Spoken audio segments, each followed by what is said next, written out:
The following program is brought to you by PodcastOne Sportsnet.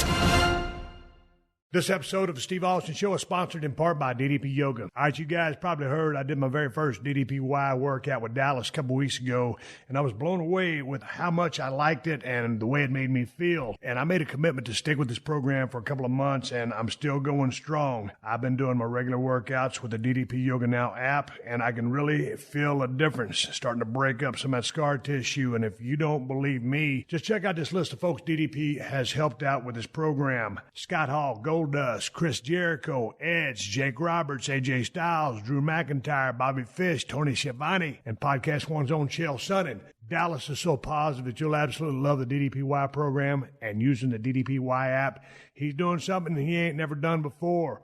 He's going to give you 7 days free to try it out. Listen to me. That's a week to try the program, explore the app, and own your life, and it's completely free. And you're going to need a week because that's how much content is on this app in the way of workouts, motivation, nutrition, everything. Make DDP your own and get results. DDP Yoga can work for all ages, all weights, all fitness levels. It is a kick-ass cardio workout that will dramatically increase your flexibility and strengthen your core like never before. And this is all done with minimal joint impact. That's why I dig it. Just for listeners of the Steve Austin Show, you can save 20% off an annual membership for the DDP Yoga Now app, which now features DDPY Rebuild. Just go to ddpyoga.com/Austin to get started. Also, Dallas will be in Raleigh, North Carolina, July 23rd and July 24th for the Raleigh SuperCon. He'll be there signing autographs and taking pictures both days. So go ahead and start planning to attend the biggest DDPY workshop ever, happening September 1st at StarCast in Chicago, Illinois. People get mad when I call it Illinois. I know it's actually pronounced Illinois. Tickets for the workshop are on sale now. Get more details at ddpyogaworkshops.com. And that's the bottom line. The following program is a PodcastOne.com production.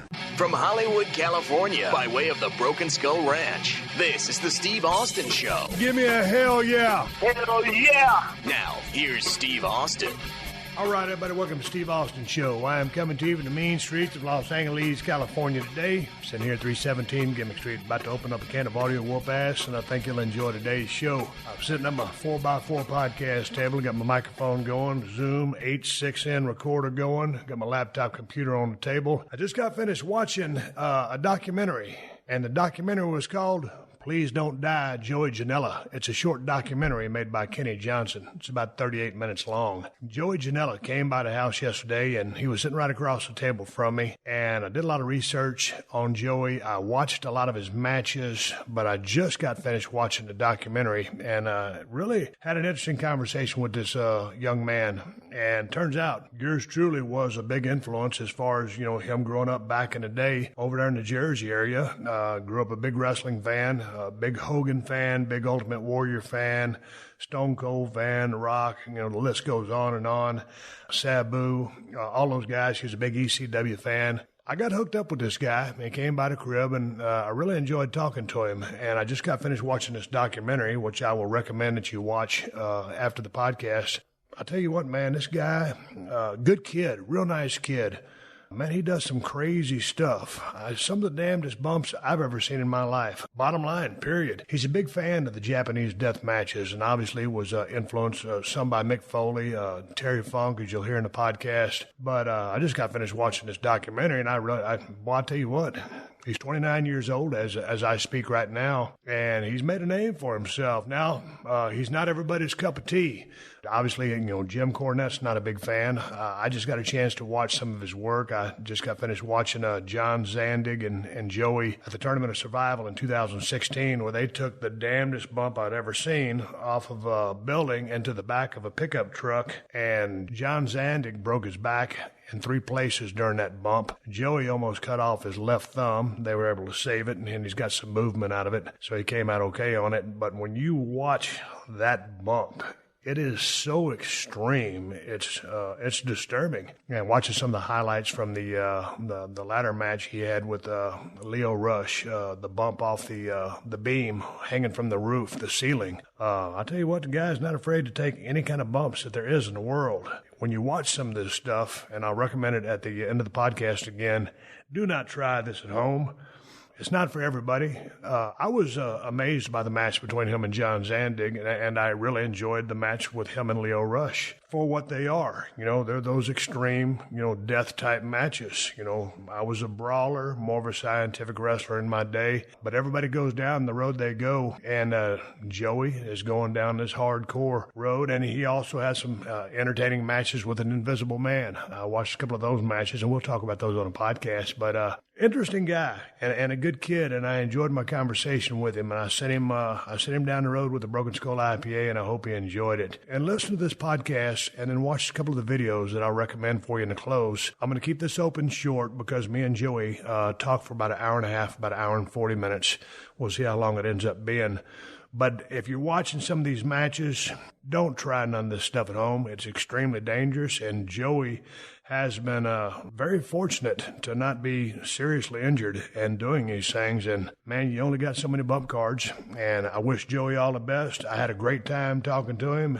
He's welcome to come back on the podcast anytime he's on the mean streets of Los Angeles. And without any further ado, like I said, I'll give you the matches and things to watch after the podcast. But enjoy my conversation with the one and only Joey Janela. I enjoyed talking to him. I've enjoyed watching his matches. The extreme deathmatch style is not everybody's cup of tea, but this is one guy who's been able to, he's got to have 9 lives because some of the things that he's done just looks like they just should have killed him. But he's had a lot of notoriety coming out of this, some positive, some very negative. So he's a very polarizing young man in the wrestling business. He certainly elicits a strong response either way. I wish him all the luck in the world. I wish him safe landings and safe travels and continued success in his pro wrestling career as he goes down the road to his next endeavor. Coming up, my conversation with Joey Janela. But before we get to Joey, take a moment to think about your underwear. If the underwear you have on right now does not make you feel like the baddest SOB on the planet, then hear me out about MeUndies. MeUndies are made with a material sustainably sourced from beechwood trees. Their naturally soft fiber makes a fabric that won't sag down or ride up. With MeUndies, you can get undies sent right to your door. No more hunting around for the perfect pair at a crowded store. And MeUndies is so sure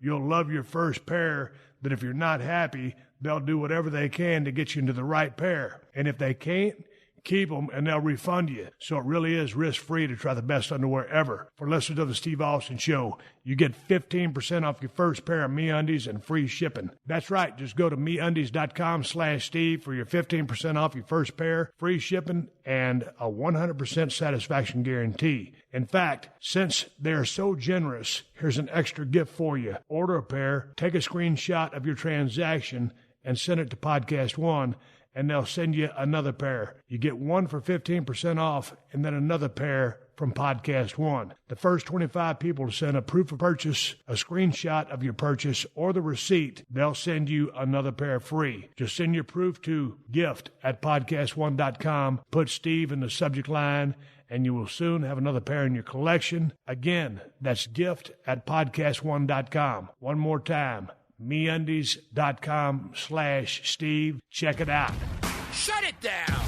Hi, I'm John Taffer. You probably know me because I've rescued thousands of bars, hundreds of them on TV. That's your future. Broken! I'm also a best-selling author, and I've owned and operated a bunch of other businesses. But now, I'm here on Podcast One with my new show, No Excuses. I only yell at assholes. Every Tuesday, I'm going to give it to you straight. I'm giving you all things bar rescue, insider peeks of what's going on the set, current events and topics you care about, with in-your-face analysis, and you know how straight I can be. And I'm going to have unforgettable guest interviews with the world's most interesting people, and I'm going to ask them the questions that nobody else has ever asked them. And yes, sometimes I can be a bit of an ass, but I'm going to shut it down every Tuesday and make no excuses. It's going to be the #1 show here on Podcast One. Listen to it every Tuesday on PodcastOne.com, on the Podcast One app, and on Apple Podcasts. And remember, rate and review it, or I'm going to shut you down. This is the Steve Austin Show. All right, it's in here 317 Gimmick Street with Joey Janela. Just stepped into town, had a show come over. Good to see you, man. Thanks for having me, Steve. Man, I didn't know you knew Court Byer. He sent me a text message a while ago. Hey, man, I heard you have one of my guys over from MLW. I said, man, you know this guy? Yeah, I told him the other day, and he was He was real excited that I was coming on the show, and said you guys are great friends from way back. Yeah, we talk on the phone all the time. I'm always trying to rebook a territory and make the ship sail straight ahead. But anyway, that's a whole nother story for a whole nother day. This is a real interesting story because right before my producer reached out and said, hey, man, what about having Joey Janela on a podcast? I had seen one of those GIFs, memes, whatever the hell it's called. And it was that famous bump from the Tournament of Survival in 2016. And John Zandig, y'all went to the top of the building after the most crazy, violent shit inside the ring, and y'all spilled outside. And then you were climbing up that damn ladder. He goes, picks you up, and y'all go through the pickup truck. And I just explained it in about 15 seconds. So we can start all over the place. And I know you don't really have any classic wrestling training. Where you want to start from? Because, did that bump kind of put you on the map? Because it'd been a long road in the making. Yeah, it definitely put me on the map. If you want to start from the beginning, we can. I basically was an untrained professional wrestler. Much love for the business. I knew a guy. He was a backyard wrestler. He also, at the same time, was a professional wrestler. His name was Dirtbag Dan. I said, how do I get in the business? He said, come set up a ring with me. And it just went from there. I just started lying to promoters and telling them I was a trained wrestler, and I wasn't. And just kind of learned on the road. And, the older, this is when I was 15, 16 years old. So the older I got, the wiser I got, and started going to seminars, camps, training schools. I've been to over 60 seminars and wrestling camps. So, and I've been to many wrestling schools. So when you go to those were instructional or learning, any psychology stuff? Was it in-ring work? Because, dude, you can work your ass off, but, you're also an extreme daredevil, if I may call you that. Calculated risk, as you say. Read a very interesting article about you on ESPN. So when you get into the business and you don't have any training, dude, how were you able to fake these promoters out? Jersey's a real carny place when it comes to independent professional wrestling, and things were a lot different.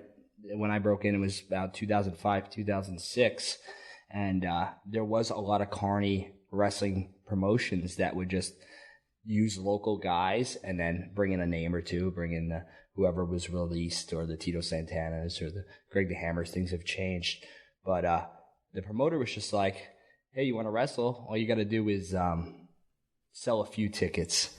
Here's 10 tickets. Basically, they do the same thing with rock bands when they first start out. Sell 10 tickets and we'll put you on the show. And that's basically how I got my start. I guess I knew enough to get through. It wasn't good at all, but just learning from camps and seminars that got me through. I've done camps and seminars from everyone from Gerald Brisco to AJ Styles to Ultimo Dragon to Matt Hardy, Billy Gunn, Dusty Rhodes, Dean Malenko, the list goes on. I've done over 50. So basically that's really where I grasped. Sometimes, seminars and camps aren't the best, but I've always picked one thing out of each seminar and camp, and I've kept it with me for my run right now. Man, when you first started, what was your style, or how did you evolve into what you're doing now? It was actually similar. I was just a lot more athletic. I felt like maybe I kind of blew my load too early. I used to be very athletic, and if I had the athletic prowess that I did then, that I did now, it'd be a whole different ball game. So now I'm kind of, I'm not saying I'm beat up. I've only had one injury in 12 years. So from that roof deal. So it kind of evolved into more character. Just learning how to connect with the crowd. And that's something I'm very good at, I feel, is just connecting with crowds. I feel like that's the most important thing. I didn't know what to expect when you rolled in here, because I was thinking, okay, I'm looking at Joey Janela, the guy who wrestles, in character. You're pretty reserved. Yeah. Not in the ring. Well, I guess probably I can say the same about myself. I'm not sitting there yelling at you and cussing at you and bullshit like that. But yeah. Tell me about this in-ring guy that you are. My persona basically is something that evolved throughout the years. It's kind of based off who I was as a teen, rebellious, get arrested by cops. It's an extension of me. And some people compare it to an 80s prick, just bad boy from the 80s movies. And I do a lot of experimenting, and right now, what I am, it works, and there's no reason to change it. I'm always trying to evolve my character and who I am, and I think that's why in the last couple of years my stock has risen on the independents. You said you got kicked out of high school. Yeah. What happened there? What kind of student were you? I was bad. I have severe ADD. That was an issue. When I was 10 years old, my father passed away in a construction accident, and that kind of really fucked with me because he wasn't sick or anything. He's a healthy 39-year-old guy, and a compressor fell and killed him. So just being a kid who lost his father so suddenly, I wasn't a good kid before he passed, but that really, and my mom, she had to raise 3 kids now. It's hard to raise 3 kids when you're a single mother. I had no one to discipline me. I wouldn't say I didn't do really bad things, but I would get into fights and just go places and cause issues that the cops come and arrest me, and then the problem would further with the cops. And high school, it was every day my mom was getting calls to come pick me up, and suspensions and detentions, and I had probably the biggest detention list at the time for that high school in the history of that high school. So they kicked me out and sent me to an alternative school with gang members and people that got kicked out for drugs or bringing a weapon to school. So it was quite the experience, and I feel like that really did, help me. I feel like getting kicked out of high school and getting sent to an alternative school, and at the same time breaking in the wrestling business, I feel like that really gave me an outlet to straighten myself out and have something to work towards. Did you do any time in jail? No, I almost did. I was on probation a few times, and I broke probation a few times, had to go to court.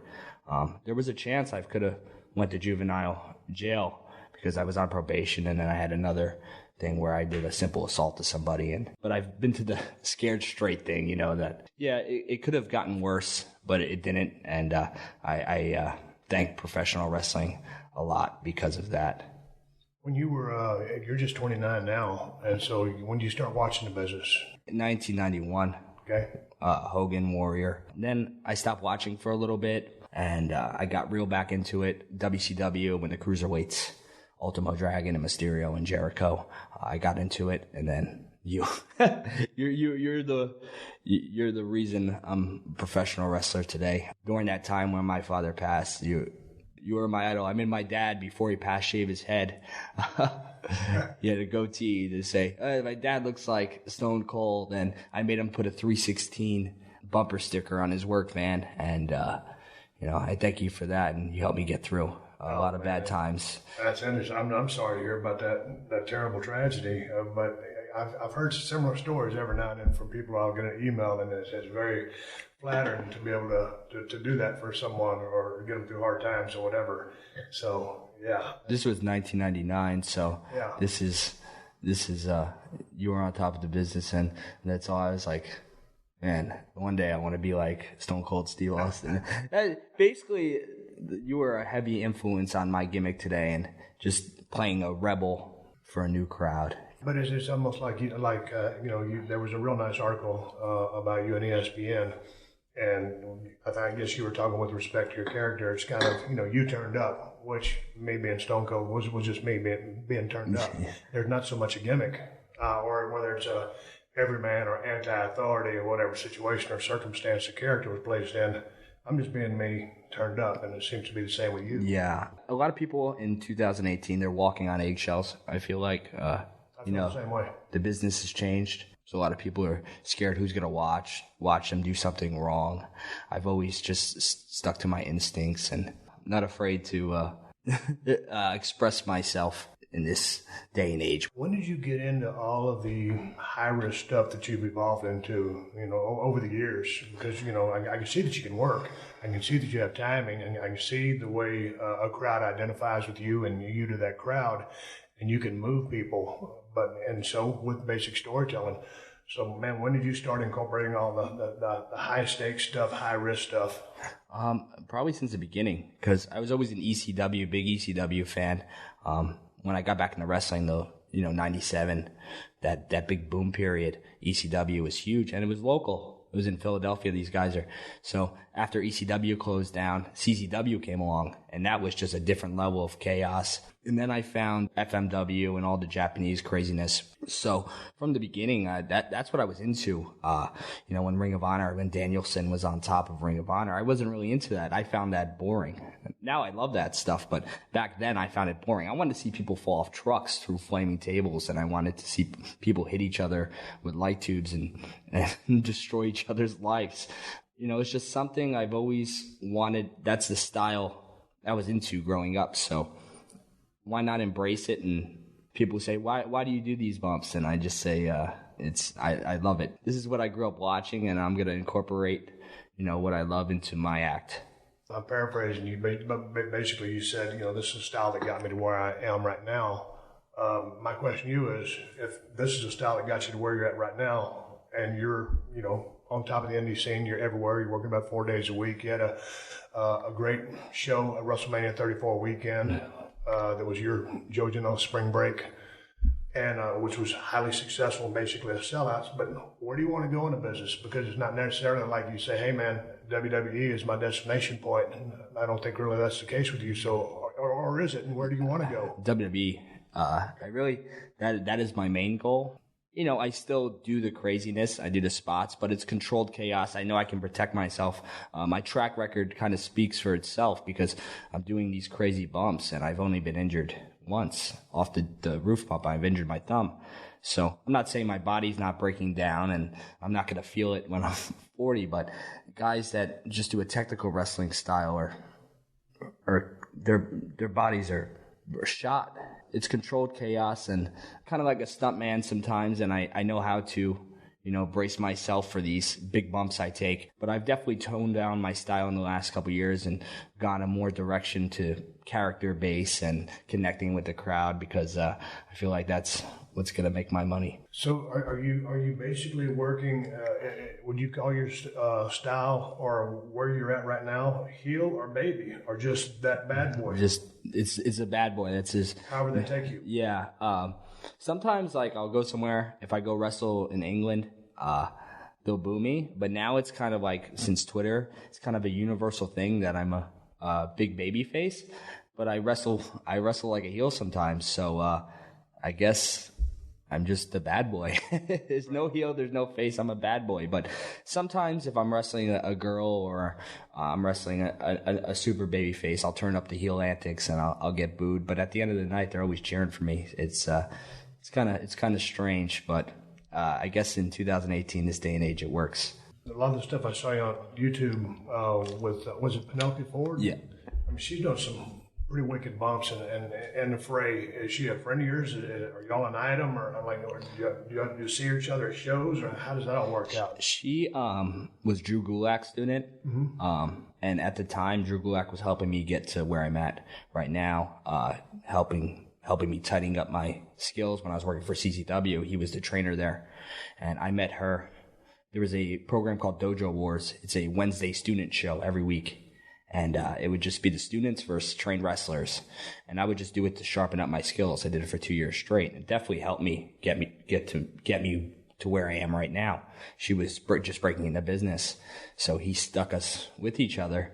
And every week he'd have us wrestle. He had us wrestle 12 times. And by the end of that, we were a couple. We were in a relationship. But now it's 5 years later, almost. We're still together. She's raising her stock a lot. She's trying to tone down herself too, because she's a very beautiful woman, and she there's no reason she should be taking those kinds of risks. It's just now we're a couple and we've been there for 5 years. Hopefully it just works out in the end. As you know, you're a 12-year veteran. It's a crazy-ass business. You're in Jersey. Where's she at in Jersey? She's in Philadelphia. Okay. Yeah, Philadelphia. She's a Philly girl, right outside of Philly in one of the suburbs. It's not too far of a drive, an hour and a half. But we travel together on the road a lot now, and, she's getting herself over. I didn't get her over. She got herself over, so now she's getting brought to more promotions on her own, and she's getting brought to more promotions with me. So it just works out now, and we get to see each other very often. How do people find you for booking and stuff like that? And I know you're on Twitter, Janela, baby. Twitter, usually just DM, or I think I have my email on there. People just hit me up. It's so weird now. People hit you up on Instagram, hit you up on Twitter in the DMs, Facebook. Like, I just got hit up by a promoter. Hey, you want to come wrestle in Australia? Through an Instagram direct message. It's just wild west these days. Some of the stuff I've seen on you on YouTube, I've been watching for a couple of hours, and I think there's the best of Joey Janela. Just some of the things that you've come up with, dude. I used to ride down the road and we were drinking beer, and this is after, I was paying my dues, and there was a shit pile of us in the car because nobody's making any money. But finally I started making a little bit of money. I was riding solo, just drinking beer, man. I just had a fanny pack, and if I saw a billboard or something like that inspired a t-shirt idea, I'd write it down. Or if I thought of something cool to say, I'd write it down so I wouldn't forget it. As you're riding down the road or doing whatever you're doing, how do you come up with some of the things you do? Because like right now as we're talking, I'm sitting there watching you versus Leo Rush. And it was, I know you probably worked with him several times, but this is the one where you're hanging from the rafters of the damn building, and then he had fallen off the ladder onto the two tables, I guess. It was 2 ladders on the guardrail. Yeah. And then there was a larger ladder, and I grabbed the beams of the building. That was just a spur-of-the-moment thing. Well, tell me about that spur-of-the-moment thing. Did Leo know what's coming? Oh, yeah. It wasn't that spur-of-the-moment. It was before the show, and I said, me and Leo, we wrestled like 5 times. We were in like a 2-year rivalry. Well, a lot of chemistry there. Yeah, so we were just like, hey, Leo, what if you lay on this ladder and then I climb this big ladder and then I hang from this beam and drop an elbow drop? And he's like, yeah, sure, he trusts me. But when I got up there, when I actually slipped, my hands were sweaty and I climbed too, and I slipped off. And it just so happened that I landed perfectly, and I didn't even touch him. If you watch a video in slow motion, we don't even make any contact. So it just worked out perfectly, and I was fine from that, but I slipped. That could have ended worse than the roof bump, I think. Right. Yeah, that was a bad one. When you were working with Zandig on the roof bump match, you wanted him to throw you off the building. Yeah. Had he done that before? Yeah, he did that to Sick Mondo in 2002. That's right. I heard about that. And that was like that was a big thing for me because, with when Kazaa and LimeWire, those music sharing, they also had wrestling video sharing, and you'd look up video clips, and that would be one of the clips. And you're like, whoa, what is going on here? This is a different level. And I'm a teenager and bloodthirsty. I was like, wow, this is what I want to watch. So it's just been a thing over the years. For some reason, I wanted to do that bump. I didn't do it for anyone. I did it for myself. If I had a time machine to go back in time, I wouldn't change a thing, but I wouldn't do anything like that again. It's once in a lifetime. Even Foley said that is the craziest bump he's ever seen in his life. And for him to say that is something. Dude, I would have to agree with him because I don't think I've seen every bump in the history of wrestling, but the ones that I have seen, I've seen some crazy backyard shit that's just, bullshit. Yeah. But I ain't never seen nothing like it. Was Mick a big influence on you, or him and Terry Funk? Well, along with both those guys working with each other, they're both going back and forth to Japan doing those death matches. Were they an influence? Big influence. I actually started going to indie shows in 1998. Dennis Carluzzo, NWA Jersey. They ran many shows in my area. And when I would go to those shows, it'd be VHS tapes. And then I'd go and I'd look through, and it'd be King of the Death Matches 95, the famed one, the Kawasaki Dream, and Best of Barbed Wire. And I was like, oh, wow. Cactus Jack, Terry Funk. These are people I knew from watching WWF. They were doing the whole Chainsaw Charlie deal. I wasn't really a big Terry Funk guy before that, but I knew who they were through WWF and some ECW tapes. It kind of changed my life. I watched those tapes, and then I'd go in my backyard, climb the playground, and jump off, drop an elbow, and onto nothing on a stuffed animal. And those guys, Terry Funk and Cactus Jack, those are 2 guys that really changed things for me as well, and the way I looked at professional wrestling, because these guys were big superstars on TV, and then I'm watching the tape, and they're blowing each other up with C4 bombs, getting thrown in the barbed wire, and it was just wow! I was blown away, and it was something like I've never seen before, and it definitely influenced me big and influenced my brain to what I liked to watch professional wrestling wise. I'll never forget, me and Mick Foley got a chance to meet. I was just breaking into business in Dallas, Texas at the Sportatorium. And he saw me down there running the ropes during the wrestling school. And I guess Mick had probably been in business a couple years before me. And of course, I was, sticking around watching the matches and watching Mick work. And, he was having really good matches. And I've always liked Mick's work, but he was doing this thing where they'd bail him off the apron onto that. It was a wooden floor. Dude, that's the hardest wooden floor I've ever been on in my life. It might as well have been double concrete. And you say, what is double concrete? I don't know. I just invented it. That's how hard that damn floor was. And Jack would just thud off that thing and just slide. And we both ended up in WCW and both ended up at the big show. And, he had the career that he had. He's in the Hall of Fame. And it's funny because Mick is one of the smartest guys in the business. He's one of the cheapest guys in the business. And I'm in like the same category with him. We're very frugal, but he beat the shreds. Like you said, you're 29. You think maybe you're going to feel this when you're 40. I'm sitting across from you. I'm 53. I feel pretty decent, but I was only in a couple of train wrecks. Yeah. Are you thinking about that? I'm sure you've seen Mick. It's not like he's just running up and down everywhere. I know the day's going to come where it's going to happen, but it's just, I kind of live for the moment. I live for now. I'm living my dream right now. I've gotten this far from untrained backyard wrestler to wrestling every major independent wrestling promotion in here and going over to England for a weekend and wrestling for Progress. Like most people that pay $3,000 for a wrestling school, some of these people don't even get that opportunity. And me, I got that opportunity to get where I'm at. It was a long road, but that's why I just live for the moment and I do what I enjoy to do because it's my thank you to the fans for helping me get to where I'm at right now. I never took the bumps that you did, but I had, just as me being the grizzled vet, explain to you, what's going to happen. And you're a very smart guy, you know this. But it's like the old-timers, Gorgeous Gary Young, and the guys that were really instrumental in Skandar Akbar, Bronco Lubitsch, and all of the guys. God dang, Steve, you only got you only got so many bumps on your bump ticket. So, but you know what's coming. Yeah, I know it's coming, there's never a time where I go, I can't get out of bed today. Yeah.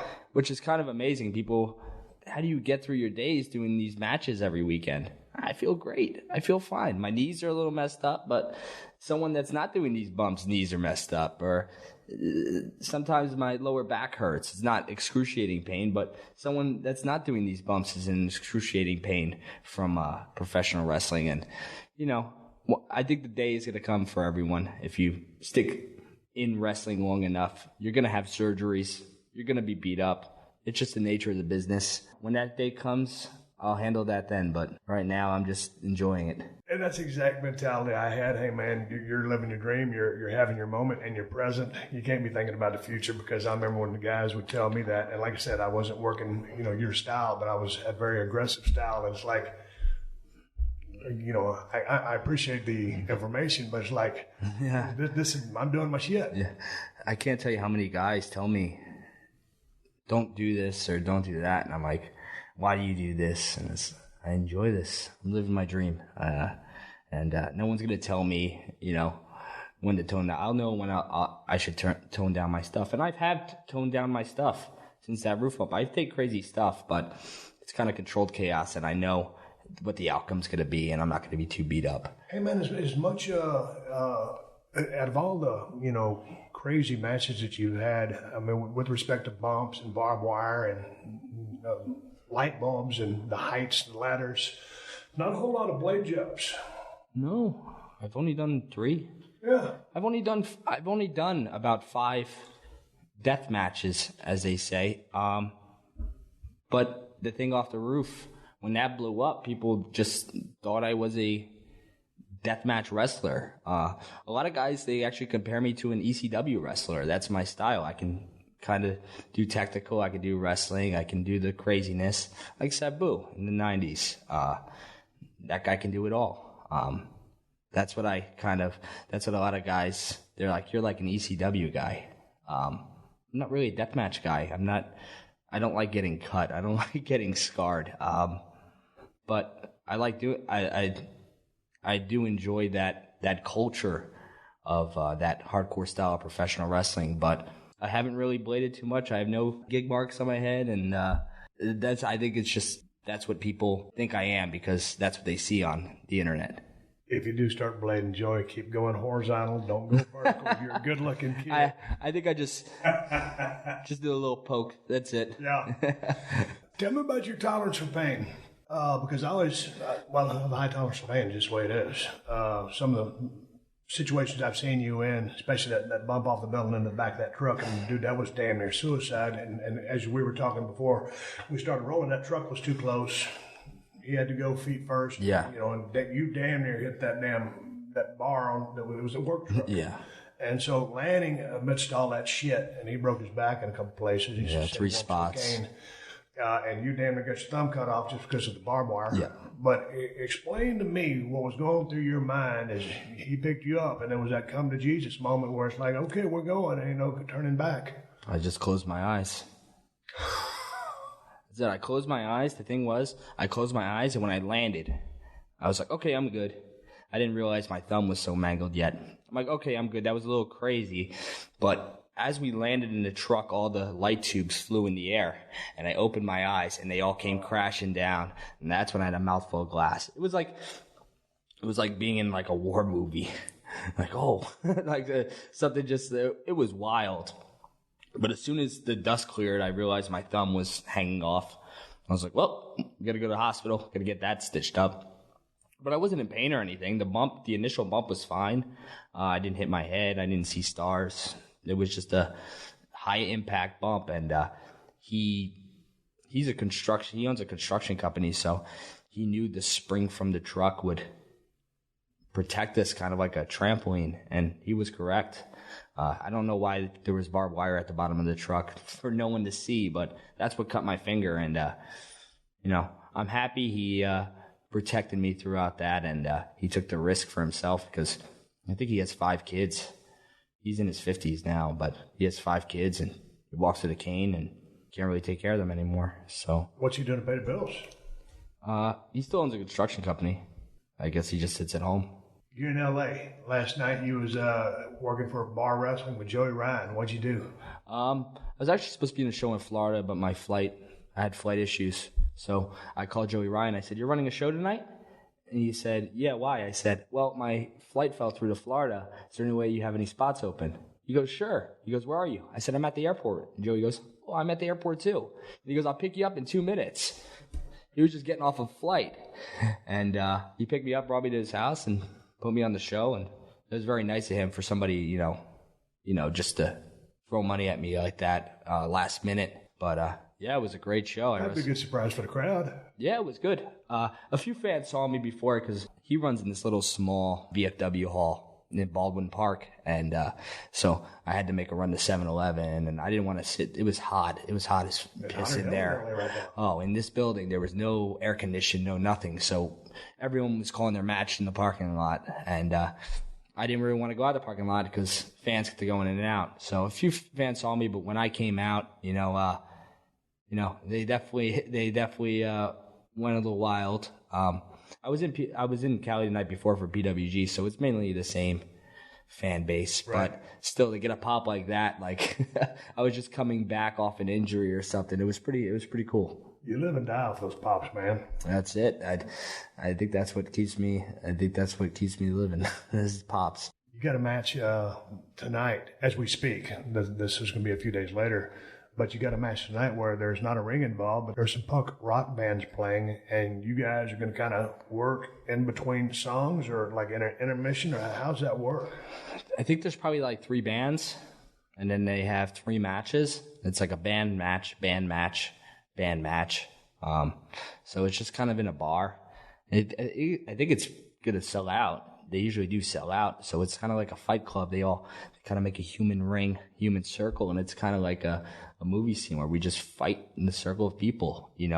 I've done one in New York City, and it's quite the experience because you're trying to think of ways how to work this match without taking a brain buster on the concrete floor. But yeah, it's something new, it's something different, and the only place this can happen is in 2018 in professional wrestling, because this year and last year has just been so wild that now you can have a show with no ring and draw draw 300 people, and the wrestlers are down with it. Or what's your reason, or help me out with why the indie scene in 2018, and obviously it's been building, but as we speak, it's 2018, man, how hot the indie business is. I don't know. I feel like a lot of the wrestlers now that are coming up were fans of all the different styles of the mid-2000s indies, that Ring of Honor style, or you had that Combat Zone style, or you had Noah in Japan, and I feel like that's all of us, that's what we grew up watching. So I feel like we're kind of all just a product of what that was, the late 90s to mid-2000s, and we're just kind of a mix. And I feel like it's just, we all have a lot of passion for the business now that it really shows, and every place I go is sold out, or nearly sold out. From here, England, Canada. It's just, when I started in 2005, I was wrestling in front of 5 people. I was wrestling in front of 30 people a week. And I was like, wow, great crowd, great house tonight. There's 40 people here. It's just, I think maybe wrestling was due for another boom period, and we're on the verge of that right now. And it's just wild with everything, and WWE working with people, and New Japan working with people. And I feel like there's legit competition now, maybe. And maybe that's it. Maybe the indies was maybe kind of like the territories, and now there's a competition with New Japan and Ring of Honor and WWE. You can't really deny that there's no competition there, because they announced that they're running Madison Square Garden, and that's never happened. How is the atmosphere backstage at some of the indie shows that you're running now? I mean, the level of brotherhood, or is it, everybody's pretty tight, or are you guys so competitive because everybody's kicking, scratching, clawing to try to be the top guy? I mean, what is the community on the indie scene? Everyone's pretty cool with each other. Most of the guys I wrestle with now, we're all pretty successful. All the guys that are, traveling city to city, I see Matt Riddle 5 times a month. I see Jeff Cobb 4 times a month. I see Pentagon in Phoenix every couple weeks. It's kind of, I feel like we're all successful in our own right, and we're all selling our own merch, and we're all making money. And now there's a clear light at the end of the tunnel. But in the 2000s, there wasn't, because there was none of this. Like, kind of CM Punk and Danielson kind of opened up the doors for guys like us. There was really no light at the tunnel for indie guys then. Now there's a clear light at the end of the tunnel. Guys, it's like every week, it's like Toy Story when the claw machine is coming and they're grabbing the aliens, and the claw, it's coming. I feel like every week someone's getting picked up by the claw and going to the WWE or going to New Japan and making money. It's just a ridiculous thing that, all right, there's a goal now that we can work towards. It's not as hard as it was for the guys before me, and I thank them for that, but there's a light at the end of the tunnel, and I hope it works out. Rob Pentagon, he's one of my favorite wrestlers going right now. I got a chance to meet him in Phoenix, who I like as well, over there in Orlando, WrestleMania 34, we was doing some signings. We were talking about, because Vampiro was on the podcast. Oh. Vampiro had said that Pentagon was chubby or heavy set. We were laughing about that, but I enjoyed the match with Zandig that I just got finished watching. I mean, it was brutal. It was violent. It's not something I would ever do, but I enjoyed it. I really enjoyed that damn match that Pentagon and Vampiro had about a year and a half ago, Lucha Underground. Did you see that? Yeah, I seen that. That was probably, I don't really watch too much wrestling, because I watch so much wrestling when I'm on the road, because I'm always trying to watch whatever show I'm on. If I'm up early, I'll go out, I'll have a beer, and I'll watch the show with the crowd. So I don't really get to watch Lucha Underground or TNA or whatnot, but I did see that match, and it was, for TV, it was pretty brutal. And I think that's really the match that put Pentagon on the map for sure. I think 100%. I don't think there's any denying that. What is your favorite match of all time that you've seen or that you've been a part of? Or something that just really resonated and made you feel something? There's so many matches that influenced me. It's hard to pinpoint just one. Yeah. So then let's don't focus on one, but just what were some of those instances or moments that influenced you? Great Sasuke versus Anita from Japan. They did an exploding no ropes barbed wire match. And the way Onita and Sasuke sold that match I didn't know who these guys were when I got the VHS tape. I would go around the neighborhood and I'd show all the kids in the neighborhood this tape. I said, you got to see this match. These guys die. I thought the great Sasuke was dead because the whole ring explodes and Onita jumps on the ref to protect the ref like it's like a movie. And I really thought, I'm like, this guy's dead at the end of the match, and the ref, and Onita's pouring the water on the ref, and he's calling out, and he's on his knees crying. And I think that just one of those matches, along with any of the Foley Terry Funk Japan matches, or then ECW, like Next Level Sabu versus Sandman, and it's just Sandman being completely, you can tell he's completely intoxicated in a different world, and these guys are just doing the craziest match. And you and The Rock, all your matches with him, that was definitely big for me. All right, let's take a quick pause for the calls and give big ups to True Car. These days, news travels lightning fast, which is great if you're a sports fan. Between status updates and breaking news notifications, you can always be up to the minute on every team and every game. And while this is great for sports, it's the opposite when it comes time to buying a car. Go online and you are bombarded with numbers like invoice, list price, dealer price. It's hard to know how to recognize a good price. Not anymore. Introducing True Price from True Car. It is the only price you need to know because it's exactly what you'll pay for the car you want, including fees and accessories. How do you know if your True Price is a great price? Because True Car shows you what other people paid for the same car you want, so you know how to recognize a good price.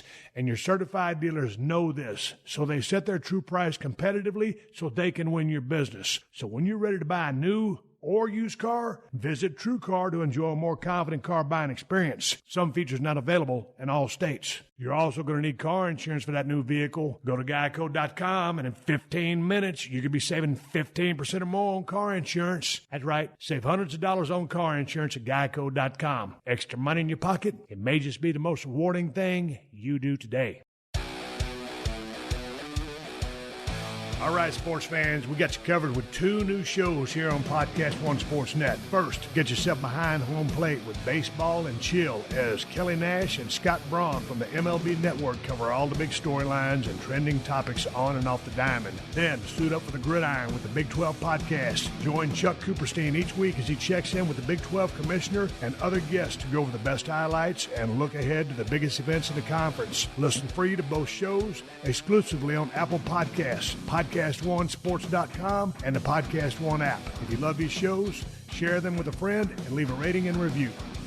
If you're one of the millions of Americans who suffer from muscle cramps in your legs and feet, relief is finally in sight. TheraWorks Relief is a topical foam that's clinically proven to relieve muscle cramps fast, and with daily use, TheraWorks Relief can even prevent muscle cramps before they start. Finally, you'll be able to get a good night's sleep and do all those activities you love and not worry about muscle cramps. TheraWorks Relief is a life-changing product, and best of all, you don't even need a prescription. It only takes minutes to apply, absorbs quickly, and it really works. Get TheraWorks Relief today at select CVS, Rite Aid, and Walgreens pharmacies, or at TheraWorksRelief.com. That's TheraWorks Relief.com. This is the Steve Austin Show. I was watching a match. You were wrestling one of your arch rivals, the Invisible Man. Long-running feud. I'm bullshitting. How did that match come up? Because I used to do a deal down in WCW where I would wrestle the Invisible Man for TV at Center Stage. And I was only going like a minute and a half. You put in like 15, 20 minutes with this cat. Yeah. So, and the crowd, I'm watching the crowd, and it was like, you know, they really bought in. And you were totally committed and were in the zone. And, you know, the referee did a phenomenal job, and you were kind of almost doing a stand-up routine while you was doing this. Explain to me how and why that happened. I've actually wrestled the Invisible Man 5 times, so it is quite the rivalry now. I think it started off at I would joke with this guy. He was running local shows in New Jersey, and he said, you should come in and wrestle. And I said, yeah, I'll wrestle the Invisible Man. I said, when are we going to do it? I think one of my shows canceled, and he was running that night, and I said, hey, can I come wrestle the Invisible Man? And he said, yeah, sure. So I just showed up and on the fly did what I did. And then a couple other promoters wanted to see me versus the Invisible Man. And then I wrestled the Invisible Man in England at Blackpool Tower. It's one of the most famous. My buddy Steve Regal's from. Yeah, one of the most famous historic venues in all of England. And I had disgraced it by wrestling the Invisible Man for 30 minutes. Like, it was a whole different ball game when I did it there because the fans were like, what is going on? But by the end of the match, they were having a blast. But I'm actually wrestling the Invisible Man next week for the ICP, the Gathering of the Juggalos. So it continues. Hey, where is the Gathering of the Juggalos? Because I've been hearing about it for years, and I see some clips every now and then, but I don't know nothing about it. So what is it all about? What does Night of the Juggalos mean? I mean, I'm probably the last one to fucking know what is it. I know what it is, but what does it mean? What is a Juggalo? Juggalo is an ICP fan, and I guess they treat themselves as like a religion to them. And every year they have this 3-day gathering of musical acts and professional wrestling, and just where the Juggalos can just be free for a weekend and do whatever they want in the middle of some kind of bumblefuck town in some woods in Ohio. And they do 3 days of entertainment for the Juggalos, and they have 3 wrestling shows this year. And I'm fortunate enough to be somebody that experiences the Gathering of the Juggalos because it's legendary. Ever since I started in the business, guys like Balls Mahoney and all these guys, they would just rant and rave and how, the Gathering of the Juggalos, best experience in professional wrestling. So I'll see for myself, but that's basically what it is. It's just a 3-day religious, how do you say that? Experience? I guess religious experience. It's almost kind of reminds me of almost like Woodstock from back in the day, or Burning Man out here in Nevada. And it's like, I don't know what they do. They go out there and everybody gets stoned, but it's not like Juggalos. Everybody just raises hell and has a good time, and there's a lot of wrestling and music and stuff. I think there's a misconception about Juggalos too. I just think people see these people and they think they're some kind of violent gang. And that's why there was like a protest in Washington with the ICP. At the Washington Monument, they were doing some kind of Juggalo protest. But these people, every Juggalo I've met, been really peaceful, really nice person. So it should be a good time. So how did they reach out to you and say, hey man, we want you to wrestle the Invisible Man? Kevin Gill, he kind of... You know who Kevin Gill is? Man, I've heard that. Yeah, no, I follow him on Twitter. He does a podcast and stuff. I don't know what he does for the ICP. He books the wrestling for the Gathering, helps book it. And for years, he's been asking me, hey, come wrestle the Invisible Man at the Gathering, because he was such a fan of the match. But then I got thrown off a building, and I had to call off Gathering 2 years ago. And last year, I couldn't do it. So finally, this year, it's going to happen. Probably to get beer bottles thrown at me. I didn't get a chance to watch this short documentary called Please Don't Die, Joey Janela. Tell me about this documentary. It kind of revolves around the roof bump. And we were kind of filming it, or thinking about filming it, when that happened. And it just so happened that happened around that same timetable that he can base this documentary around me. So it does pretty well on YouTube. I see a lot of people, a lot of fans when I go to shows say, I just watched Please Don't Die, one of my favorites. It's a short 40-minute documentary, basically a lot of what I just told you, and it builds to a match with a Sabu, who's one of my idols in New York City, but Sabu is not in the condition to wrestle. So that's basically the blow off of that documentary, that Sabu, he needs 2 hips or something. He got them recently, but in this match, it doesn't go well. But it basically revolves around that and the roof bump with John Zandig. And the guy, Kenny Johnson, he's done documentaries on Johnny Gargano, Sami Callihan. The list goes on. All guys that have moved on to greener pastures, but he's done one on me, and it does pretty well for him, and it does pretty well for me because it gets fans that don't know about me. They hear I'm coming to a show in Scotland or Ireland. They go on YouTube, they watch the documentary, and then they have something to talk about when they meet me at intermission or whatnot. So it's a pretty cool deal. So how was it working with Sabu? Beat up at the time? It was like my dream match. Like, I always wanted to wrestle Sabu, and I finally got it. And Sabu definitely wasn't in the condition to wrestle, and I know he has to pay his bills and whatnot. This is right before he got the hip replacement, but it was rough. He was limping around, and before the match, it would be like he would call stuff, his spots, and I'd be like, can you do that? You're kind of beat up. And he'd be like, kid, I know what the fuck I'm doing, type situation. All right, we'll see, so that was basically my Sabu experience. I know from there, I think he's probably watched the documentary. He follows me on Twitter now and chimes in on stuff. But I hope to get one more chance to wrestle Sabu and make up for that match in New York City. Sign up to do a show, because who are you working for right now? I know MLW. PWG. PWG. I just won. Combat Zone still around? Yeah, I don't work for them anymore. Okay. Game Changer Wrestling. Yeah. And I just won the WWN title for Evolve for Gabe. Okay. Which is basically now the feeder company for NXT. As it seems, I think Gabe, he has a position with writing NXT now. So I did my first show with them, and in the first night, I won the belt. So that's a pretty big deal for me right now. And working with him, that certainly will help advance my career and clean up some of the loose ends I have still left, PWG, I Wrestle for Progress. I did the big tournament this year. Beyond Wrestling, top independent in Massachusetts, Rhode Island, New England. I wrestle for AIW, AAW in Chicago. It's just every major independent promotion in the United States I've wrestled for in the last year. Okay, with that being said, you sign on to work one of these promotions. I mean, what do they expect out of Joey Janela? I mean, they're not going to get a 15-minute headlock series. They could if they booked me against Zack Sabre Jr., which I wrestled him hold for 30 minutes. 30 minutes. We went hold for hold. Really? On the fly. Is that on YouTube? Yeah, it's on YouTube. I gotta check it out. I'm a big fan of that guy. He's a hell of a damn worker. Yeah, he's pretty amazing. And basically you went toe to toe with him. Yeah, 30 minutes. 30-minute time limit draw. Yeah. Did you like it? Oh, it was great. So you don't need to do the daredevil stuff. Oh no, I don't. You enjoy just straight up wrestling as well. Oh yeah, I love wrestling. Okay. I'm not the best technically sound wrestler. Well, neither was I. I can go toe for toe with Zack Sabre Jr. and it looks like I semi know what I'm doing for 30 minutes. My big thing is making the guys I wrestle look good as best, as I can, and just adapt to their styles. The reason I do the hardcore stuff is because I love it. I can wrestle Matt Riddle for an hour, and we can have a great match without going outside the ring once.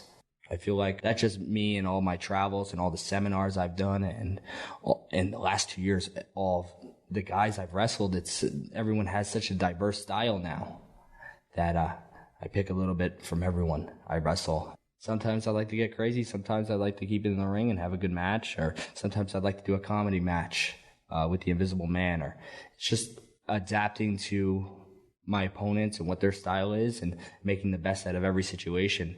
And I feel like that's really what helped me, because someone sees the Zandig bump and they say, oh, he's a garbage wrestler. And then they go on YouTube and they watch a match with me and Matt Riddle or me and Zack Sabre Jr. Like, wow, this guy actually can work. He actually knows what he's doing. And that's how I acquired a lot of my fan base, a lot of doubters. And then they come up to me during intermission like, oh, man, I used to hate you, but he's buying 2 of my T-shirts now. And it's just the independence and professional wrestling, the Wild West. How do you feel when someone says, man, I used to hate you, now all of a sudden I like you? It's just, thank you. Yeah. You're putting money in my pocket. I'm big. I'm on Twitter all the time. My girlfriend hates it. I'm on my phone, out to eat, everything. So now I have to lock my phone in the car when we go out. But I'm a Twitter addict. That's what I'm addicted to, social media. It's just looking my name up and seeing what people are writing about me. And if some fans write something putting me down, even though some people say their opinions don't matter. No, their opinions do matter. They're paying money to see me wrestle.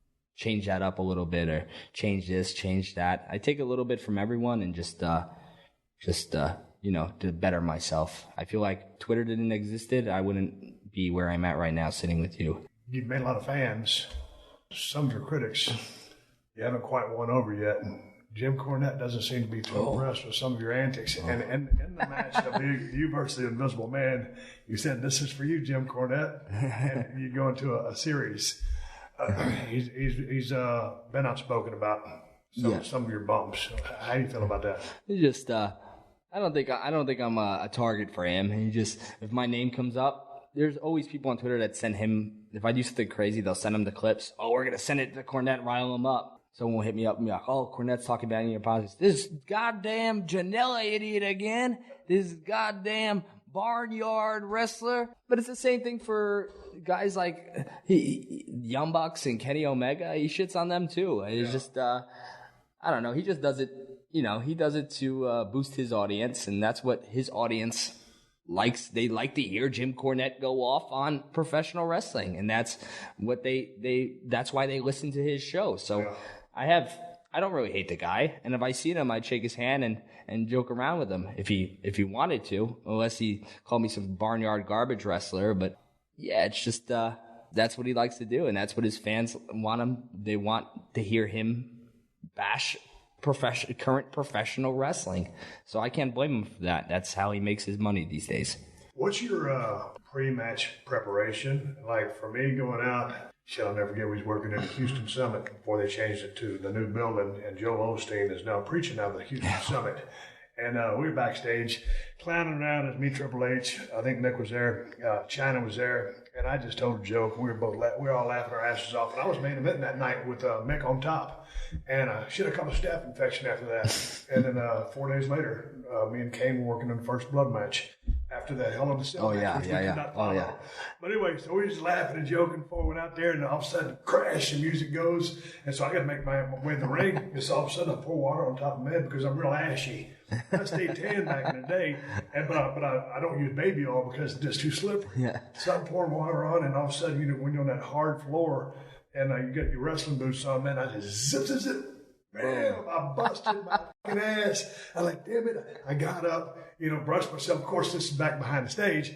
So anyway, I went out there, and I was kind of laughing my ass off as I went out there. And, of course, me and Mick went out there and ripped it up. And then, someone was telling me they were watching backstage one time, and Jake Snake Roberts is one of my all-time favorites. Very economic in the ring, very efficient, but always telling the story, always going for that, short arm clothesline into a DDT. And there was Jake over there, the snake's in a bag on a trash can or on a crate, and Jake's over there smoking a cigarette. They hit his music. He drops the cigarette and squashes it with his foot and waves his arms like this a few times, and then goes to the ring. And you see a lot of guys out there, putting on the rubber bands, getting their biceps all pumped up. What is your way to get ready for the ring, whether you're going to work scientific, Zack Sabre, or Zandig style? I used to be all about the bands and doing a couple push-ups, couple of jumping jacks. I was in better shape when I was younger. Almost 30. Keep going. 30 now, but now to be honest, it's quite similar to that Jake the Snake. I'm a smoker. That's my vice. I quit a couple times, but it always comes back to haunt me, the cigarettes. You'll have a few cigarettes, call the match. Have a cigarette, call the match. Have a cigarette, call the match. Probably get on my stomach, do a little cobra stretch. All right, let's go. We're good to go. That's seriously usually my pre-match meditation. Smoking a cigarette, a little stretch, and we're good to go. Couple cigarettes, a cobra stretch, and off to the ring. I was reading your ESPN interview, and you say, most of the guys are doing DDP yoga or CrossFit. What is with the smoking? I used smokeless tobacco for 25, 30 years. I finally said, dude, there ain't no future to this. So I gave it up. When did you start smoking? Probably when I was 16. Does it impede your performance at all as far as your lungs, your wind? No, I quit for a year smoking like a couple years ago, and I perform the same way that I do when I smoke. I think it's all about just pacing yourself, knowing your pacing. I hardly get blown up unless someone completely calls the match to me, and then I have to follow them, and I'm screwed. The fans won't know that I'm blown up, but I'll know I'm in a different world. But I'm usually good. After the match, I hock up a little phlegm into the garbage can and drink a little water. I'll be good to go. But during the match, I think it's just... Also, I'm fortunate enough to wrestle in front of all these hot indie crowds, and just the adrenaline, and the crowds are always hot, and it's not really, they're never really sitting on their hands. So I'm just fortunate position. Might want to think about that one. Them cigarettes. Yeah. Bad deal. Yeah, I'm gonna quit again, and maybe switch to vaping. But I just quit drinking 2 days ago, and I was drinking about a glass of wine last night. So anyways, I know the road you're going down. My story was back in the day when I first started in Dallas, Texas. I've been in the wrestling school for 5 months. heels coming in, and they'd work, Dallas Sportatorium Friday night and then TV taping again Saturday morning. And so the heels coming in, they'd beat the shit out of me with weightlifting belts, kendo sticks, and they were laying their shit in. I mean, I was like the white meat baby face who was the drizzling shits, but I was good-looking kids. They beat that shit out of me. All of a sudden, I go down to USWA in Tennessee. Jared had bought the territory from Fritz Von Erich, and it was more Tennessee-based. And so we're running the same towns over and over again. You probably know the list of towns. Man, when you're the green and you're the shits, you can tell me how it was for you. But I just got finished playing football at North Texas State, and I figured I had a little bit of a body. I wasn't a great body, but I had more of a body than I did anything else because I wasn't worth the shit in the ring, didn't know, no psychology, so I was a drizzling shits. So, man, to go out there, I had long blonde hair at the time, so I'd do some push-ups, put a little baby oil on. This back in the day, because I didn't have nothing else. So I just needed to look decent. And then after I got on the road, and I was making, either $15 or $20, a night. That was my payday. That was top. And that was driving 200 miles there, 200 miles back, and I couldn't even afford a hamburger on the road. And so I was trying to get a pump before I went out there because you want to make some type of impression on your entrance, right? Well, shit, I couldn't impress them with my work, so I'm trying to impress them with a little bit of my physique. And after about 2 weeks of starving, I said, no push-ups. I was too tired to do any push-ups. I didn't stretch. I didn't do shit. I poured some water on my ass, and I went out to the ring, got my ass kicked. But yeah, those formative years, it takes a little bit of a while to get going. Without any training, and you go into all the seminars you went to, but basically you were on-the-job training, how long did it take for you to kind of start, grasping what the business was? Because as big of a fan as you are of the death matches and the real violent stuff, there's storytelling there's storytelling aspects to any kind of match you get into. So just as far as before you got to that level, how fast did you absorb or pick up the business? It was long. I was a slow build guy, because, also, when I was younger, I had a bad attitude, a lot of people say. And also because I was untrained, it wasn't the way to get into business, and I wish I did pay money to go to a wrestling school. But I'd say around 2013, I started working for a company in New Jersey, PWS. They were big for a minute. They were drawing crowds 2,000 every show. They stuck me in this gimmick based on the pro wrestling game from the 80s. I was Starman. So I wore the pink jumpsuit. I had a star on my face, and then they would put me in the ring with guys like Samurai Del Sol, Callisto, in WWE now, AR Fox, Rich Swann. All these guys were the heavy hitters of the indies back then. And they were doing Dragon Gate tours in Japan, and they were wrestling for PWG and all these places. And when I started feeling like I can hang with these guys, I started to think, well, I do have something going with, I could hang with these guys that they say are the best independent professional wrestlers in the world. And that's when I started to feel like I really grasped it. But still, at that time, my attitude was pretty shot. I didn't have a good reputation. And I feel like I really grasped it when I met Drew Gulak, and I started doing those Wednesday student shows for free. This is less than 4 years ago. I did them for about 4 years ago. So just him working with me and just telling me, wrestling one of his students for 20 minutes, and then him telling me what I did wrong.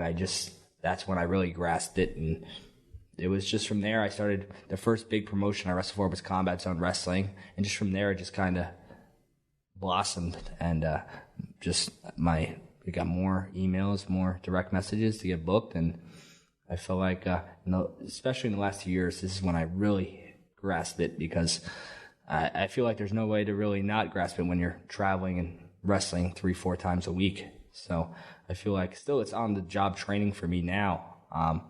It's just, sharpening everything up so I can get to that next level. And I'm just fortunate enough, to work with Gabe now, and he put the belt on me, and, it's like, this is a WWE feeder company, and people were saying 2 years ago that Joey Janela, garbage backyard wrestler, and now I have the championship, and now I feel like it's that next step of learning to sharpen me up and crisp me up before I somehow would get an opportunity on a higher platform. What was the story about when you first got into business? You weren't well received in the locker room. What was it with the attitude or whatever was going on? And I guess you got in a couple of fights or got your ass kicked a couple of times. But what was that all about? I mean, you didn't know etiquette or protocol, or were you just was this still coming from a tough time from when you was a kid? Yeah, I didn't know etiquette at all. And also I was the same person I was outside of wrestling. In high school, just don't respect authority and, just kind of walk to the beat of my own drum. So it was kind of like, who's this young kid coming in the business? He has no training. He can't really get it done in the ring, but he's running his mouth in the locker room. And if someone ran their mouth to me, I'd say something back to them, and then I'd end up getting punched in the face. It's just the nature of the beast. And I was small at that time, maybe 120 pounds. People didn't care. Over the years, I got into some fights. I haven't been in a fight in probably like 5 years now, but back in the day, it was a common occurrence, and showed up every week after that and just kept on doing my thing. So now the same guys that punched me in the face back in the day are messaging me on Facebook congratulating me on my recent success in my travels. So it worked out in the end. What's been the high point of your career? From maybe the Zandig match got you noticed, but I mean, just from a personal standpoint of where you figured, like, hey man, this was either a badass performance or hey man, this really propelled me. There's probably two. Probably my first show, Spring Break 1, I wrestled Marty Jannetty in a match, and it turned out it was a really, really good match. And Marty basically has no good working ankles. So to get a match out of Marty like I did on that show, and plus that night was so big for me because it was my own show and the house was packed. It felt like an old school ECW pay-per-view, and it just felt like at that moment everything just worked out for me. Also, PWG Battle Los Angeles last year, one of the wrestlers got hurt. He broke his ankle. One of the Progress wrestlers from England broke his ankle, couldn't obligate to the booking, so I got a call to fill his spot, and it was like a do or die spot right there, and I've been there ever since. I feel like that was kind of like my breakout performance. It was really something else. Like PWG Battle Los Angeles is something wrestling fans talk about every year. It's probably the biggest indie tournament in the world, and one of the biggest independent wrestling shows in the world. And just to have a show-stealing performance, and Meltzer rated it like 4.5 stars. I'm like, oh my God. I'm like, this is definitely not a 4.5 star match. I'm like, well, Undertaker, Shawn Michaels at WrestleMania, what was that? 4.75 stars? That wasn't even a 5-star match. There's no way mine was a 4.5 star or 4.25 star match. But just like to get to that point, like, and then people are like, wow, look at this kid go, Meltzer rated him this, we got to watch this match, and I feel like it was just like a breakout performance, like a musical act has on like an award show that sets them to the next level. I feel like busted my ass at that in that match at PWG. Cutting promos or filming some of the vignettes that you filmed, you're never at a loss for words, and you seem really comfortable just being who you are. How long did it take you to develop that? Oh, it took a while. What I would do is just basically just cut promos to my phone. But it wouldn't be one promo and I got it. It'd be 40 videos in a row for just random shows I was doing around the area. And then eventually I would get it. And I felt like one day it just connected, and I can just go now. It's natural and it's me. I'm not portraying somebody else, and I'm not using a fake, phony voice. I myself, during my promos, that's who I am. That's who you speak with outside the ring, and that's why I think fans connect to me so much, because I'm not a bodybuilder. I'm not in great shape. I'm just like them. Grew up big wrestling fan and living my dream, and I don't walk on eggshells, and I like to have a good time just like anyone else. And I think that's why fans connect to me so much. And with my promos, what you see is what you get. You know, some are a little outlandish and ridiculous, but you know, it took a while just to get comfortable enough to, you know, just in one shot do a promo. But now there's still times that it takes, if it's not a live take, doing 5. Can we do that again? Can we do that again? And yeah, MLW, that's basically the first kind of TV product I kind of started wrestling for. And they have Bruce Pritchard there, and they have Bruce handle all my promos and vignettes. So that's been a wonderful experience in itself. You know, he's the god of producing. And what do you like about Bruce? Just helping me, you know, helping me get to that next level and shortening things up. And it's just the way, if I'm cutting a promo, he goes, no, cut this, and say it again. And it's just, he's done it all. And it's just, I'm very fortunate to have someone like that. You know, Cord always sticks in with me. I don't know why. I don't know, but it's he's a good guy too. I got to know him over the last few months, and he's a fun dude. No, and like you mentioned, you know, maybe you were somewhat of a Stone Cold fan back in the day. Well, back in the day, man, I was back, you know, backstage, and Bruce Pritchard was my guy. And, you know, he grew up in Houston, Texas. You know, they used to work for Paul Bosch. I don't know if you're familiar with Houston wrestling, but anyway, that's what I grew up watching. And him and Tom Pritchard, who I used to ride up and down the roads with in Tennessee, and who gave me a lot of my psychology. I didn't know Tom was, you know, Bruce's brother when he was doing Brother Love. So anyway, all these years later, you know, I'm Stone Cold, and there I'm back there working with Bruce. And, you know, Bruce was one of those guys, I was waiting to see how you described him, but he's always the guy that he's got a million ideas, and he'll push you. Whether he needs to push you out further or reel you back in, he's like an open channel. Yeah. And he's not afraid to go for it. And he has great advice, whether it's shortening something up or, hey, what about this? And that I just like the fact with Bruce, there's like a never-ending possibility of things that, you know, everybody in the back wants you to succeed, but it just feels like he's such a, you can feel his passion and enthusiasm for wrestling. I did back in the day, and so I think that's what you're feeling. And he just loves the business so much, but he helped me shit a million times way back in the day. I wish I went could. For Bruce, I'm sure I would have still had his success, but Bruce certainly helped me with a lot of my success. I wish I could work with him every weekend. But yeah, it's just been a great opportunity, you know, just working with him. And they fly us in a day early to do vignettes and spots and all this stuff. And, you know, Bruce is there, you know, to make sure, you know, we hit our cues and, you know, we tighten things up. And it's definitely going to help me in the future. And I'm going to take a lot from him and bring it with me. When it comes to backstage, because I've never really worked for a TV company. I'm an independent guy, so most of the vignettes and stuff I do myself. So I've never had someone really direct me and tell me what to do and how to make things the best they could be. Did you say you went to a seminar with Dusty Rhodes? It was like a giant camp in North Carolina. Tom Pritchard was there. Do you know Tom? Not personally. Okay, dude. He's very smart. Lance, I've done 2 seminars and camps with him. I don't know him personally. I'm sure if he saw me, he wouldn't know who I was because he's doing camps and seminars every weekend. Tom was there. Lance Storm was there. Nigel McGuinness. Dusty Rhodes was there for a day. And it was just like they would just come in and do a little speech and watch a couple matches and give your critiques. It was a Mid-Atlantic. I don't know if you know about that. It doesn't happen anymore. Mid-Atlantic, North Carolina camp. Yeah. In North Carolina. It was Pritchard, Lance Storm, Nigel, Gerald Brisco. I'm trying to think, maybe one other person.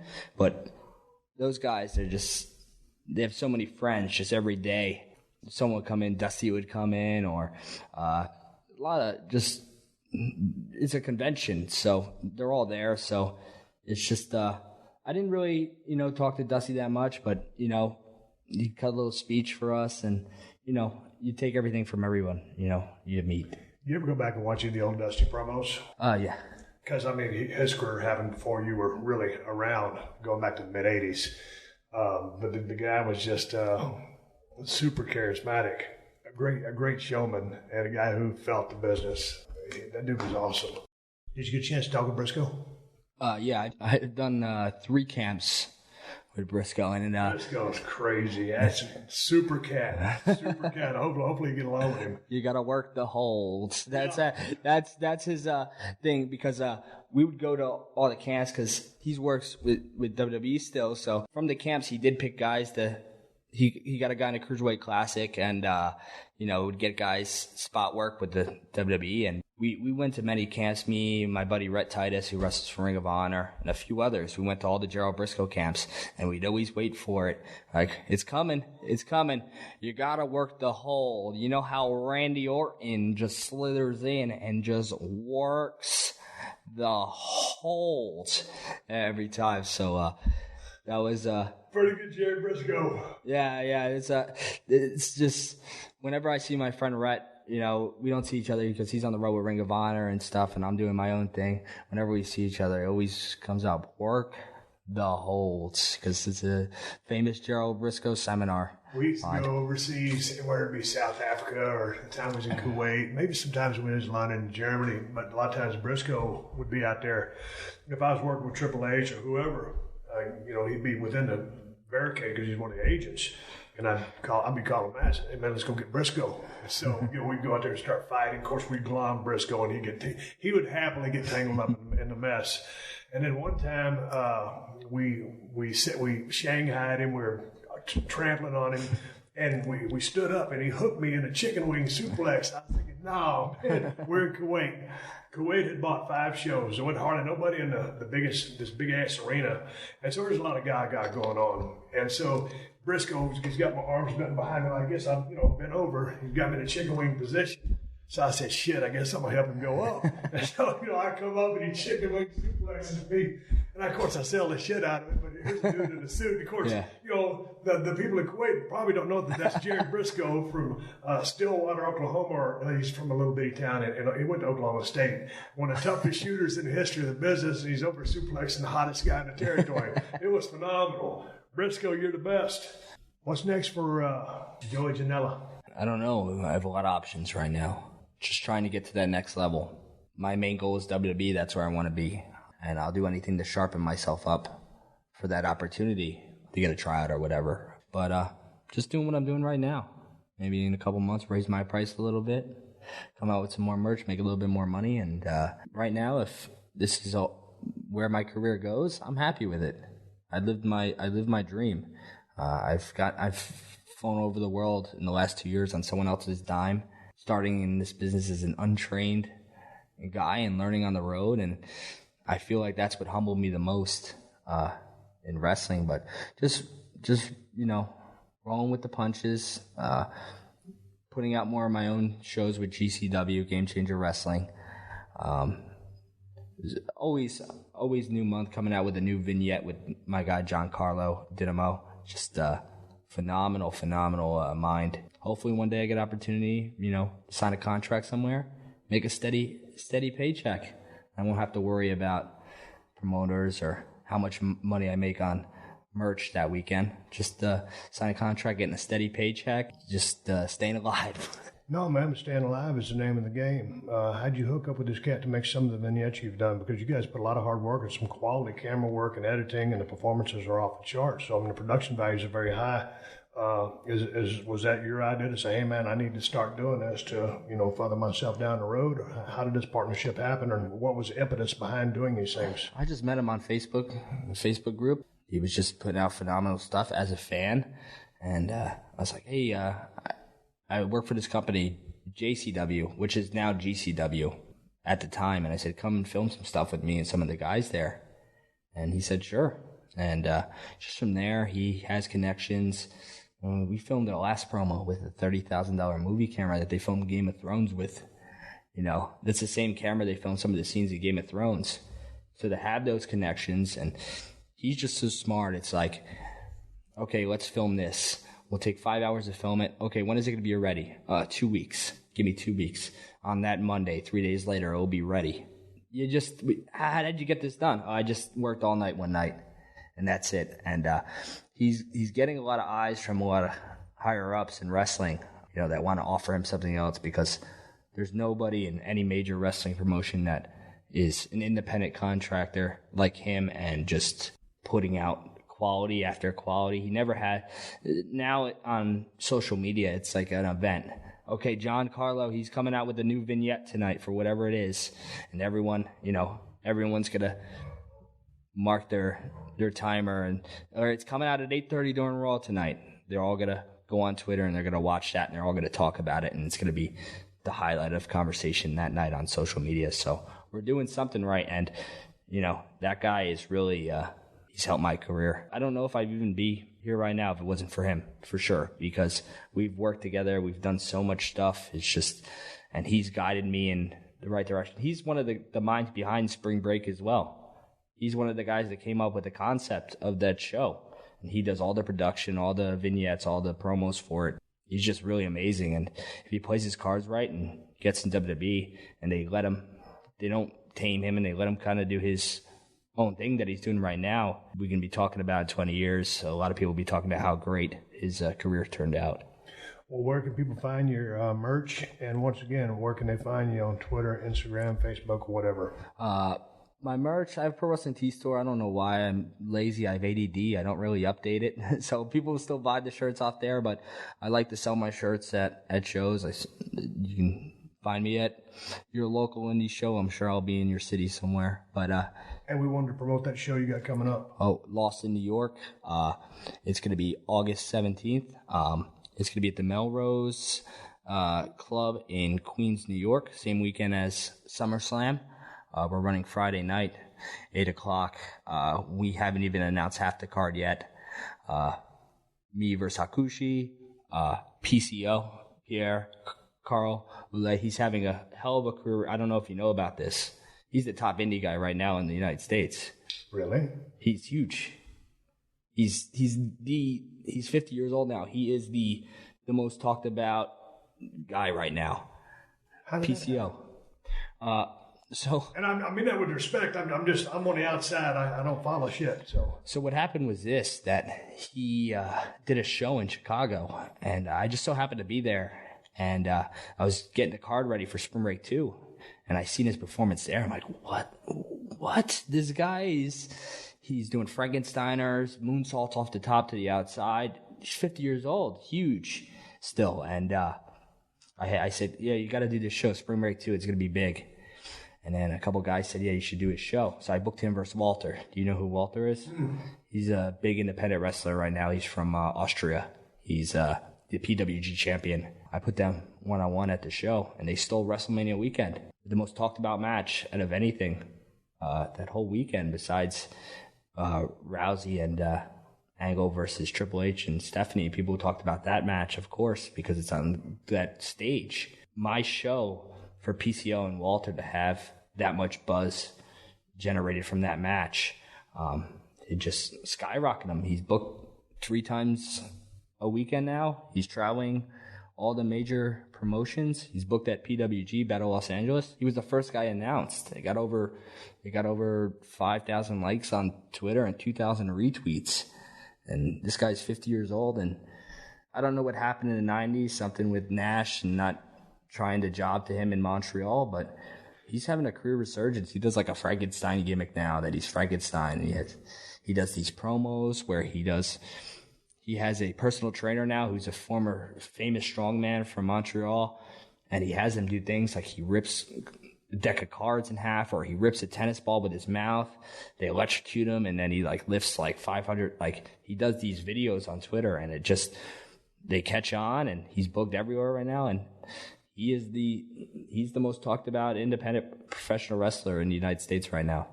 Man, that's very interesting. I got to do some research on that. Yeah, I think a lot of people, they hear that he's on a comeback and they're like, wait, what? And they go online and they can't believe it because he does moonsaults. I wrestled him twice already in the last couple months, but he does moonsaults to the outside, Frankensteiners off the top. 50 years old, this guy's huge. What kind of matches you guys having? Good ones? Oh yeah, we had a couple matches in the last couple months, but it's not just me. He hasn't had a bad match with anyone. Every city he goes, he has this match that he just tears it up. And then you see people on social media just going wild. Yeah, he's just having the most ridiculous career resurgence I've ever seen in professional wrestling. And I think it's just 2018, and it also has a lot to do with a lot of WWE taking a lot of the indie guys. They are, they're taking guys at a rapid pace, and it's leaving a lot of guys room to step up and step into spots. And PCO, Pierre Carl, I don't know how you pronounce it, Ouellette, he just filled a spot, and he's been running with it. He's just in phenomenal shape. He's huge, and he's 50 years old, and you got to see this. You got to see. But it's always good to hear guys come back and either reinvent themselves or whatever, because he's not doing what he was doing. Yeah. I heard he's gotten contract offers already, not from WWE yet, but other people. But I think he wants one last.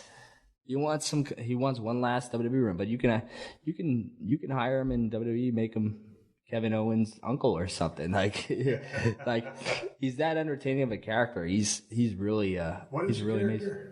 He's the same guy he was in the 90s. He was doing the Mountie gimmick coming out. He's doing that. He was doing that, but now he kind of shifted in the last 3 weeks. He's doing a Frankenstein gimmick where his tagline is "I'm not a human no more." And he comes out with these videos where this guy, he was in the grave, and the guy dug him out of the grave and pulled him and reinvented him like Frankenstein, and has him do these feats and trying to make him, one of the greatest. This guy's supposed to be, his manager is supposed to be the devil or something. He sold his soul to the devil, and it's just, it caught on Twitter, and it's the hottest thing right now in independent professional wrestling. And he's booked at PWG, 50 years old, Battle Los Angeles, biggest indie show in the United States. I'll check it out. Hey, man, it was good talking to you. Hey, thank you, Steve. I know you got a lot of years ahead of you. Dude, safe travels and safe landings on all them crazy-ass bumps. And I enjoyed it. I got a chance to really catch up to you on YouTube and watching a lot of your stuff and your promos and your work. So you're killing it. I really appreciate you having me on. It's kind of surreal. I feel like right now my life is come full circle from the day that making telling my dad to shave his head, telling all my friends, hey, look, my dad is stone cold, a bald head, goatee, and making him put that 316 bumper sticker on his work van. I feel like my life's come full circle. Oh, shit. Good talking to you, man. Thanks, Steve. Hey, Steve Austin Show listeners, this is Wade Keller. You might have heard me on the Steve Austin Show in the past talking about WWE pay-per-views. You can hear me every week, twice a week, on the Wade Keller Pro Wrestling Podcast. Just search Wade Keller. I produce 2 new shows each week. Every Thursday on our flagship show, I'm joined by a co-host from the wrestling journalism field to talk about the hot topics in WWE and elsewhere. Every Friday, I'm joined by a guest who has worked in the wrestling business, including Cody Rhodes. This is going to sound odd, but I think it's difficult for any company to fully commit to me because I don't do anything you tell me to do. That's just going to sound ridiculous. Within the confines of what's been discussed, like about a specific match or overall 2 to 3 matches, but honestly the only thing I listen to is a time limit because I know and respect the others on the show that you have time for a match. But wrestling is starting to fit back into what it was meant to be. The wrestlers do the wrestling part. Listen to the full Cody Rhodes interview right now by downloading the show. Search Wade Keller wherever you listen to Pro Wrestling Podcast. All right, everybody, give me the go-home cue. It's time to wrap up this podcast and ride off in the sunset. Before I do that, I want to thank my guest, Joey Janela, for coming by the crib today and sitting down and shooting the breeze with me. God dang, Joey, be careful, you crazy son of a gun. Be careful. Them damn death matches are a rough road to go down. Be safe out there. Safe landings to you. It was a pleasure talking to you. Hey, I'm going to give you guys something to watch. There's a couple things on YouTube. Now, there's many things. Just type in Joey Janela. But I really enjoyed the Please Don't Die Joey Janela, a short documentary. And I also enjoyed the Zandig versus Joey Janela GCW Zandig's Tournament of Survival from 2016. That's the full match with that big crazy bump off the roof of that building. And that match he had with Lio Rush, type that in, Liorush. There's some crazy stuff in there, along with some good work as well. Man, again, this style is not for everybody, but this style has put Joey Janela on the map, and we'll see where he goes from here. And once again, Joey, take care of your ass and safe landings. Hey, man, I want to thank all my sponsors of the Steve Austin Show. They're the ones that allow me to do this show twice a week for free, and it's a big shout-out to DDP Yoga, Me Undies, TrueCar, Geico, and TheraWorks. You can find all my sponsors at PodcastOne.com under the Killer Deals button at the top of the page. Folks, until next time, my name is Steve Austin, and I will catch your ass down the road. This has been a Podcast One production. Download new episodes of The Steve Austin Show every Tuesday at PodcastOne.com. That's PodcastOne.com.